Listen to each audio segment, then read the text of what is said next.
Hi, this is Travis Zimmerman from Speak My Word Ministries, and today's Daily Pulse has Jeremiah 29, one of the favorite scriptures of many people.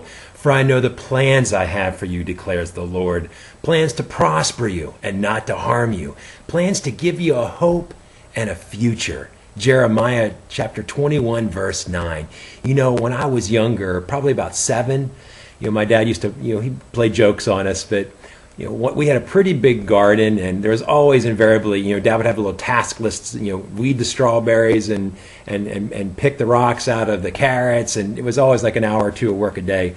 Well, one time on a Saturday, Dad said he was going to have us work in the garden, and I was a mouthy kid, unfortunately, and Dad said, "Hey, I want to show you something out here in the barn.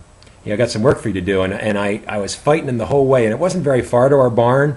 But, I was going with Dad and said, "Dad, I don't want to do this. I don't want to do this." And he said, "Well, come on." And, about 3/4 of the way out to the barn, I finally ticked him off.